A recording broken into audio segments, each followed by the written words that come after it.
பர்திமேயு சுவிசேஷ ஊழியங்கள் வழங்கும் நற்செய்தி நேரம். தேவ செய்தி பாஸ்டர் ஆர். அகஸ்டின். இந்த நாளில் உங்களோடு நான் பேசி வருகிறேன். அந்தரங்கம் வெளியரங்கம். ஒரு பைபிள் ஸ்டடி மாதிரியே உங்களுக்கு சொல்லிட்டு வரேன். அந்தரங்கம்ங்கிறது என்ன, வெளியரங்கங்கிறது என்ன? எனக்கு கண்பானவர்களே, சில நேரங்களில் அந்தரங்கத்தில் செய்கிறது நல்லா தான் இருக்கும்.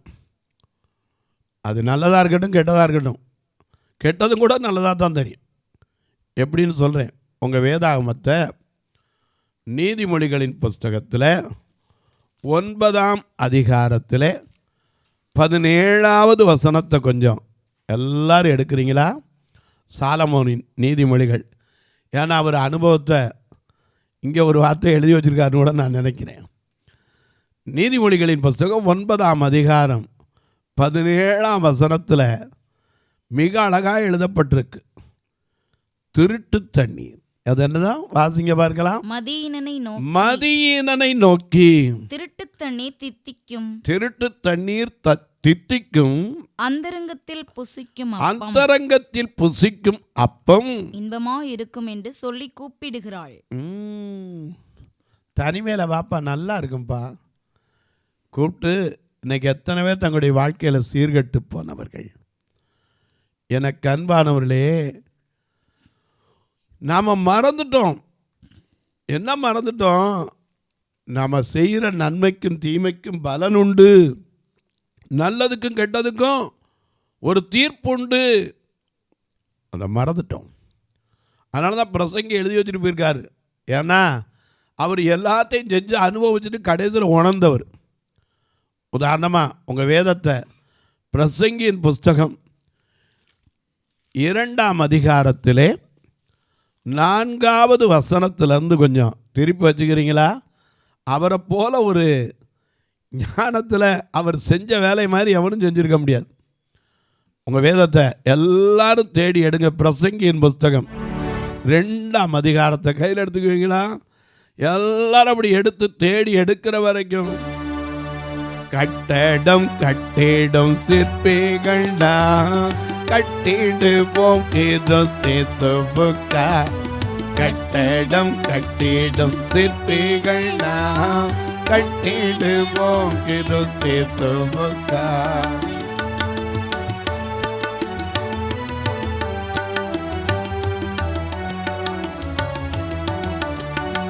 ஒவ்வொரு நாளும் கட்டிடுவோம், ஒவ்வொரு செயலும் கற்களாலே. ஒவ்வொரு நாளும் கட்டிடுவோம், ஒவ்வொரு செயலும் கற்களாலே. உத்தம இயேசுவின் அஸ்திவாரம், உத்தம இயேசுவின் அஸ்திவாரம் பத்திரமாக தாங்கிடுவார், பத்திரமாக தாங்கிடுவார். கட்டடம் கட்டிடும் சிற்பிகள் நாம், கட்டிடு போகிறோம் தேசுபுக்கா.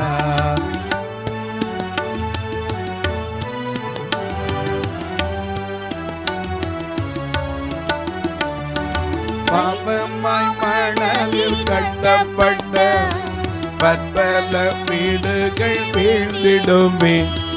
பாவமாய் மணலில் கட்டப்பட்ட பற்பல வீடுகள் வீழ்ந்திடுமே.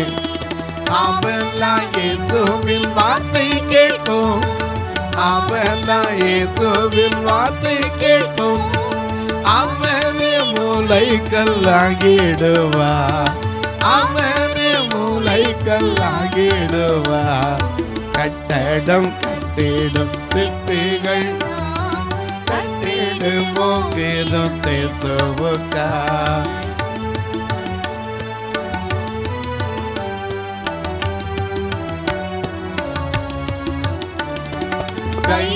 கைவேலையெல்லாம் வேடங்கள் கடவுளில் போராட சித்தப்படி.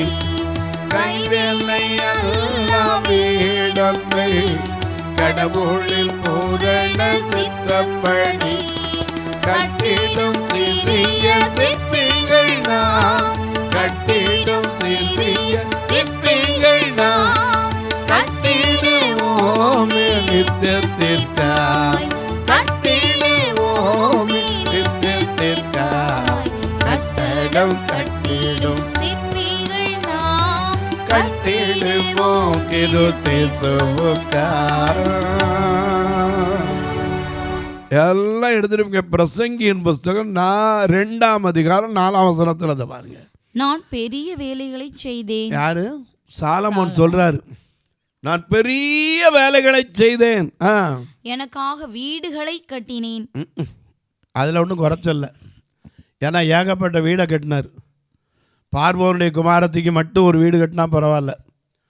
1 ராஜாக்கள் 11ஆம் அதிகாரத்திலே மிக அழகாக எழுதி வச்சிருக்காரு பாருங்க. 1 ராஜாக்கள் 11ஆம் அதிகாரத்தில் முதல் ராஜாவாகிய சாலமோன் பார்வோனின் குமாரத்தியை நேசித்ததும் பார்வோனுடைய குமாரத்தியை நேசித்ததும் அல்லாமல் மோவாபியரும் அம்மோனியர் ஏதோமியரும் சீதோனியருமாகிய அந்நிய ஜாதியான அநேகம் ஸ்திரீகள் மேலும் ஆசை வைத்தான். அதனாலதான் பெரிய வீடுகள்லாம் கட்டினார். ஏன்னா மோவாபியர் யாருன்னு உங்களுக்கு தெரியும். ஆதியாகமம் 19ஆம் அதிகாரத்தில் 28-29 பார்த்தீங்கன்னா லோத்து போய் சோவாரில் குடியேறிருக்கார். பட்டணம் எரிஞ்சு போச்சு. உடனே மகள்லாம் முடிவு பண்ணாளுங்க. என்ன முடிவு பண்ணாங்க? இனிமேல் இந்த பூமியில் நமக்கு கல்யாணம் பண்ணுறதுக்கு புருஷன் இல்லை, அதனால் நம்ம சந்ததி இல்லாமல் போயிடக்கூடாது. அது ரொம்ப முக்கியம் தெரியுமா? அதனால் நீ ஒன்று செய்கிற, இந்த ஒப்பனுக்கு மதுவை கொடுக்குற, குடிக்க கொடுத்துட்டு ராத்திரி போய் அவனோட சயனிக்கிறேன்னு மூத்தவட்ட சொன்னான். அவள் அப்படியே செஞ்சா. அவள் வழியில் வந்தது என்னது? மோவாப். 2வது வழியில் வந்தது என்னது? அம்மோன். எங்கே போகக்கூடாதோ அங்கே போவான், அங்கே எதை செய்யக்கூடாதோ அதை செய்தான். ஆனால் பெரிய பெரிய வீடுகள். அவனுடைய ஆட்சி காலம் எவ்வளவு தெரியுமா? 1 ராஜாக்கள் 11ஆம் அதிகாரத்தில் பார்க்கிறோம், 40 வருஷம் அவன் அரசாண்டான். 17 வயதில் அரியணை ஏறினான்.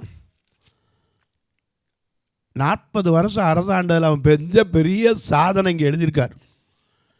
என்ன எழுதி வச்சிருக்கார்? நான் பெரிய வீடுகளை கட்டினேன், எனக்காக பெரிய பெரிய வேலைகளை செய்தேன். முதல்ல 4ஆம் வசனத்தில் இருந்து வாசிங்க. நான் பெரிய வேலைகளை செய்தேன், எனக்காக வீடுகளை கட்டினேன். வீட்டை கட்டினேன்னு சொல்லலை. அவர் சொல்லும் போதே ப்ளூரல்ல தான் சொல்றாரு. ஏன்னா அவர் வீடுகள் கட்டினவர். எத்தனை வீட்டுக்கு போனாலும் தெரியாது. ஆனால் அவர் தான் உன்னத பாட்டு, நீதிமொழிகள், பிரசங்கி. ஆமாம். ஏன்னா பிரசங்கித்தார். நான் தான் இப்படி போய் தொலைஞ்சிட்டேன், நீங்களாவது நல்லா இருங்கப்பான்னு. திருட்டு தண்ணீர் தித்திக்கும், இது அவர் அறிஞ்ச ரகசியம். போகட்டும். இங்கே வாசிக்கிறோம், நான் பெரிய வேலைகளை செய்தேன், எனக்காக வீடுகளை கட்டினேன், திராட்சை தோட்டங்களை நாட்டினேன், எனக்காக தோட்டங்களையும் சிங்கார வனங்களையும் உண்டாக்கி அவைகளில் சகல வகை கனி விருட்சங்களையும் நாட்டினேன். மரங்கள் பயிராகும் தோப்புக்கு நீர் பாய்ச்சுகிறதற்கு குளங்களை உள்ளுக்குள்ளேயே தனக்கு தேவைக்கு தண்ணி மழை பெய்யும் போது சேமித்து வைக்கிற. அப்பமே மழை தண்ணீர் சேமிப்பை கையாண்டிருக்கார் சாலமோன். நாம் இப்போ சொல்லிக்கிறோம், நாங்கள்லாம் தண்ணீர் சேமிப்பு, நீர் சேகரிப்பு, மழை நீர் சேகரிப்பு. அந்த காலத்தில் அவர் குளத்தையே வெட்டியிருக்கார். குளங்களை வெட்டினேன், வேலைக்காரிகளையும் சம்பாதித்தேன். வீட்டிலும் வேலைக்காரர் பிறந்தார்கள். அடேங்க அப்பா, குடும்பமாக்கி அவங்க பிள்ளை பிறந்த வரைக்கும் வச்சிருந்திருக்காரு. எனக்கு முன் எருசலேமில் பார்க்கிலும் ஆடு மாடு முதலான திரண்ட ஆஸ்திகள் எனக்கு இருந்தது. என்ன பிரயோஜனம்? திரண்ட ஆஸ்தி, உயர்ந்த கல்வி, செல்வாக்குகள் மிக மீதும் திரண்ட ஆஸ்தி, உயர்ந்த கல்வி செல்வாக்குகள் மிக பெரும் பெரும் குருசை நோக்கி பார்க்க எனக்கு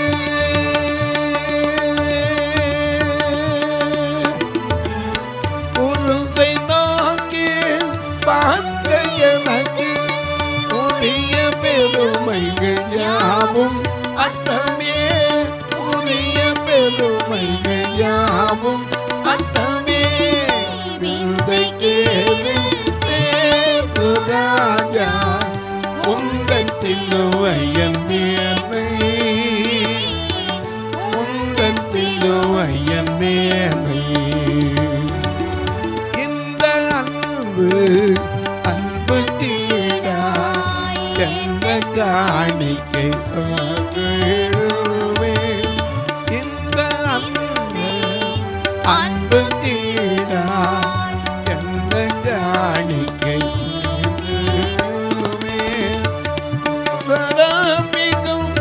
இந்த பூவில் சுந்தரமி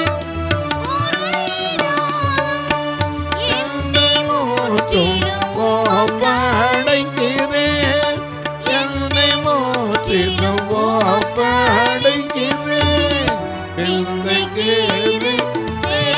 சுராஜா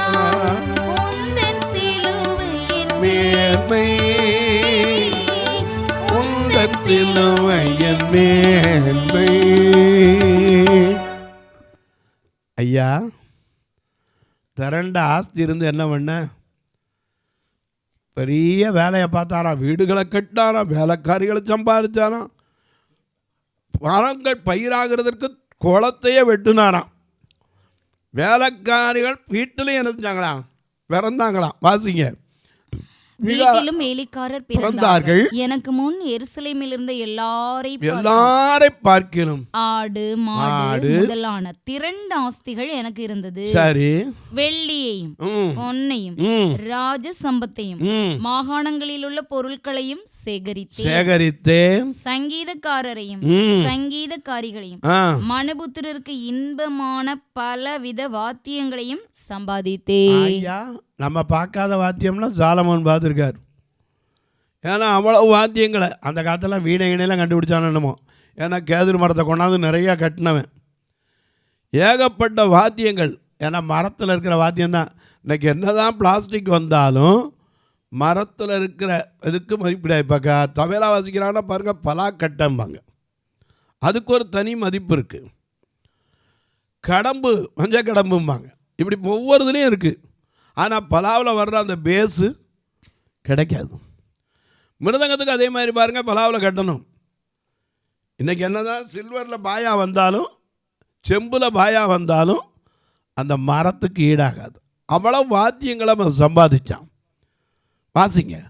திரளான ஐஸ்வர்யம் ஆடு மாடு மட்டும் இல்லை, விலையேறப்பெற்ற வாத்தியங்களையும் சம்பாதிச்சாராம். வாத்திய கருவிகளை எனக்கு முன் எருசலேமில் இருந்து எல்லாரை பார்க்கிலும் நான் பெரியவனும் திரவிய சம்பன்னனும் ஆனேன். அதனாலதான் கடைசியில் ஐஸ்வர்யம் வேண்டாம், எனக்கு தரித்திரம் வேண்டாம்னாரு.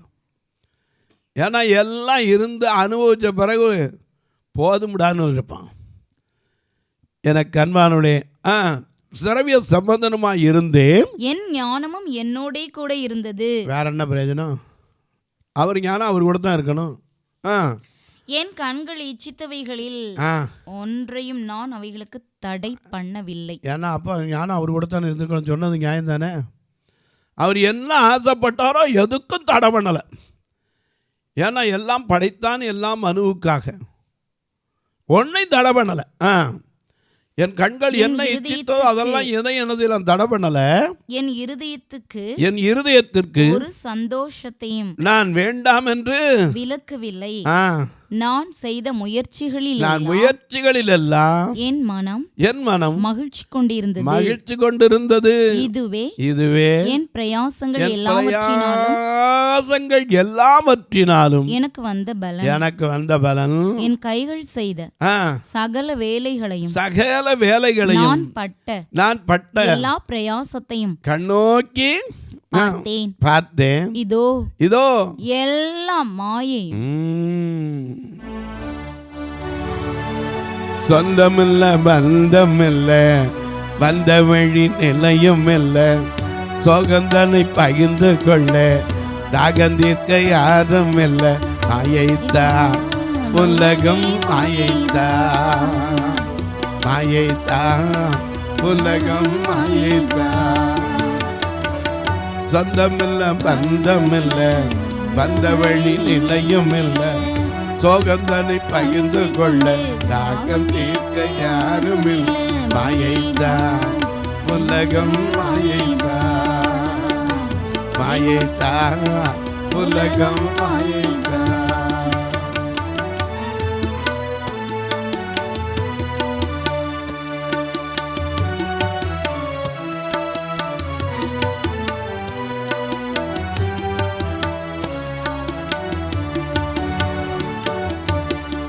உலகில் அமைதி தேடி உறங்காமல் பலரும் உண்டு, உள்ளத்தில் நிம்மதி நாடி நேற்று வரை மறித்தோருண்டு. உலகில் அமைதி தேடி உறங்காமல் பலரும் உண்டு, உள்ளத்தில் நிம்மதி நாடி நேற்று வரை மறித்தோருண்டு. மாயைத்தா உலகம், மாயைத்தா மாயைத்தா உலகம், மாயைத்தா. ஏமாற்றம் உலகம், மாயைத்தா மாயைத்தா உலகம், மாயைத்தா. ஏமாற்றம் உலகம், மாயைத்தா. ஏன்னா அவரே சொல்றாரு 25ஆம் வசனத்துல, என்னை பார்க்கிலும் சம்பீரமாய் சாப்பிடத்தக்கவன் யார்? என்னை பார்க்கிலும் துரிதமாய் சம்பாதிக்கத்தக்கவன் யார்? ஆனா எல்லாத்தையும் கண்ணோக்கி பார்த்து கடைசியில் என்ன சொல்லிட்டு போயிட்டாரு? மாயை. ஆமா, எல்லாம் மாயை. எனக்கு அன்பானவர்களே, நாம் செய்கிற கிரியைகள் ஒவ்வொன்றும் நியாய தீர்ப்பில் வந்துடக்கூடாது. சாலமோனுக்கு என்ன நியாய தீர்ப்பு வந்துச்சு தெரியுமா? என்ன தீர்ப்பு வந்துச்சு? மிக அழகாக எழுதி வச்சிருக்கார். 1 ராஜாக்கள் 11ஆம் அதிகாரம் 11ஆம் வசனத்தை பாருங்க. 1 ராஜாக்கள் 11:11 வாசிக்கிறேன். ஆகையால் கர்த்தர் சாலமோனை நோக்கி, நான் உனக்கு கட்டளையிட்ட என் உடன்படிக்கையையும் என் கட்டளைகளையும் கைக்கொள்ளாமற் போய் இந்த காரியத்தை செய்தபடியினால் ராஜ்யபாரத்தை இடத்திலிருந்து பிடுங்கி, ஹலோ தள்ளின்னு கூட சொல்லல, புடுங்கி அதை உன் ஊழியக்காரனுக்கு கொடுப்பேன். ஆகிலும் உன் தகப்பனாகிய தாவீது நிமித்தம். ஏன்னா அப்பா என்ன செஞ்சாரு? தேவனுடைய ஆலயத்துக்காக தன்னுடைய வாஞ்சையினால கிட்டத்தட்ட 3200 டன்னு தங்கம் வச்சிருந்தாருங்கிறாங்க. 1 நாளாகமம் 29ஆம் அதிகாரத்தில் அவரே சொல்றார், என்னால் இயன்ற மட்டும் வெள்ளி வேலைக்கு வெள்ளி, தங்க வேலைக்கு தங்கம், பதிக்கப்பட காந்தியுள்ள கற்கள் எல்லாவற்றையும் சவதரித்தேன் அப்படின்னார். 1 நாளாகமம் 29ஆம் அதிகாரத்தில் நான் என்னாலே இயன்ற மட்டும் என் தேவனுடைய ஆலயத்திற்கென்று பொன் வேலைக்கு பொன்னையும், வெள்ளி வேலைக்கு வெள்ளியையும், வெண்கலத்தையும், இரும்பு வேலைக்கு இரும்பையும், மர வேலைக்கு மரத்தையும், பதிக்கப்படத்தக்க காந்தியுள்ள கற்களையும், பலவர்ண கற்களையும், விலையேற பெற்ற சகலவித ரத்தினங்களையும், வெண்கற்பாளங்களையும், கோமேதக முதலிய கற்களையும் ஏராளமாக சவதரித்தேன். சரி, இன்னும் என் தேவனுடைய ஆலயத்தின் மேல் நான் வைத்திருக்கிற வாஞ்சையினால். ஏன்னா அவருடைய வாஞ்சை எப்படிப்பட்டது? மான்கள் நீரோடை வாஞ்சித்து கதலும் போல் தேவனே, எந்தன் ஆத்துமமும் உம்மையே வாஞ்சித்து கதறுதே. மான்கள் நீரோடை வாஞ்சித்து கதலும் போல் தேவனே, எந்தன் ஆத்துமாவும் உம்மையே வாஞ்சித்து கதறுதே. தஞ்சமும் நீர், அடைக்கலம் நீர், கோட்டையும் நீர், என்றும் காப்பி. தஞ்சமும் நீர், அடைக்கலம் நீர், கோட்டையும் நீர், என்றும் காப்பி. யோர்தான் தேசத்திலும் எர்மோன் மலைகளிலும் அவருடைய வாஞ்சை போல. அதனால தான் இங்கே சொல்றார், என் தேவனுடைய ஆலயத்தின் மேல் உள்ள வாஞ்சையினால் எனக்கு இருந்த, நான் சகோதரர் மட்டுமில்லை, எனக்கு என்னென்ன இருந்துச்சோ அதெல்லாம் என்னுடைய தேவனுடைய ஆலயத்துக்காக கொடுத்தேன். அதனால தான் இங்கே சொல்றாரு, உன் தகப்பனாகிய தாவீதின் நிமித்தம் ராஜ்யபாரத்தில் நான் அதை உன் நாட்களிலே செய்ய மாட்டாங்க. முன்னாடி வாசிங்க. ஆகிலும் உன் தாவீது நிமித்தம் நான் அதை உன் காலில் செய்வதில்லை, உன் குமாரனுடைய கையினின்று அதை பிடுங்குவேன். அதுக்கு பின்னாடி வந்தவன் யாரு? யெரொபெயாம். அவனுக்கு நிலைமை என்னாச்சு? எங்க அப்பாவோட என் கப்பு பெரம்பா இருக்கும்னா. யெரொபெயாமோட நிலைமை என்ன ஆகி போச்சு? தள்ளி வைக்கப்பட்டது. நாட்களில் இருக்கும். எனக்கு அன்பானவர்களே, தயவு செய்து மனதில் வைத்துக் கொள்ளுங்க, நம்ம செய்கிற கிரியைகள் நன்மையானாலும் தீமையாக இருக்கலாம், ஆனால் அந்தரங்கமாக இருக்கலாம். அது நல்லதை வச்சுருக்கலாம், நீங்கள் கெட்டதை வச்சுருக்கலாம். ஆனால் நிச்சயமாக ஒன்றை தெரிஞ்சுக்கங்க, ஒவ்வொரு கிரியையும் அந்தரங்கமான எந்த காரியத்தையும் நன்மையானாலும் தீமையானாலும் தேவன் நியாயத்தில் கொண்டு வந்து நிறுத்துவார் என்பதை அறிந்து கொள். தொலைக்காட்சியில் பார்க்கிற என் அன்பு மக்களே, இந்த நிகழ்ச்சியை நாள்தோறும் பார்க்குறீங்க, கேட்குறீங்க, ரொம்ப சந்தோஷப்படுறீங்க.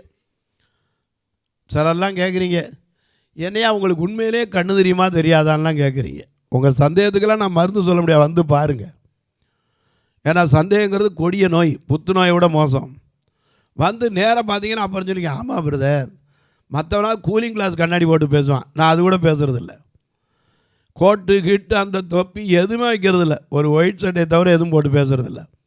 ஏன்னா தேவனுடைய வார்த்தை தான் முக்கியம், நம்ம அலங்காரம் இங்கே முக்கியம் இல்லை. நீங்கள் என்னையை பார்க்கணுன்னு அவசியம் கிடையாது. என்னையை பார்க்குறக்கா நீங்கள் தொலைக்காட்சி முன்னாடி உட்கார்ந்தா எத்தனையோ பெரிய என்னோட அழகான நட்சத்திரங்கள்லாம் டிவியில் வருவாங்க, நீங்கள் அவங்கள பார்க்கலாம். ஆனால் என்ன பார்க்க உட்காராதீங்க, ஆண்டவருடைய வார்த்தைக்காக உட்கார்ந்து கேட்குறீங்க. நான் உங்களை மனமாற வாழ்த்துக்கிறேன். அன்றைக்கெல்லாம் ஒருத்தர் கேட்டார், நான் ஒரு 4 வெள்ளச்சட்டை எடுத்து அனுப்பட்டா பிரதர்னா. நான் சொன்னேன், தாராளமாக அனுப்புங்க. அனுப்பிய நம்பரை கேட்டுக்கிட்டு அனுப்புங்க. என்ன 44 45 அனுப்புங்க. நீங்கள் வேண்ட 38 39 அனுப்பிச்சி வச்சு நான் வாலிப வயதில் இருக்கேன்னு சொல்லி போட முடியாமல் நானும் சிரமப்பட்டு நீங்களும் சிரமப்படக்கூடாது. எனக்கு அன்பானவர்களே, நாம் செய்கிற நன்மை நிச்சயமாக தேவனுடைய பார்வையில் கொண்டு வரப்படும், தீமையும் கொண்டு வரப்படும். இதை மறந்துடாதீங்க. இது மட்டும் நமக்கு தெரிஞ்சால் அந்தரங்கமாக செய்கிற காரியத்தை கூட தேவன் கொண்டு வருவாரா? ஆமாம், கொர்நேலி எத்தனை பேரை கூப்பிட்டு வச்சு தானம் பண்ணா, எத்தனை பேரை கூப்பிட்டு வச்சு தர்மம் பண்ணா, ஆனால் தேவனுடைய சமூகத்தில் நினைப்பூட்டுதலாக இருந்தது. இந்த நிகழ்ச்சியை பார்க்குற நீங்கள் ஒரு வார்த்தை இதுக்காக ஜெபம் பண்ணுங்க.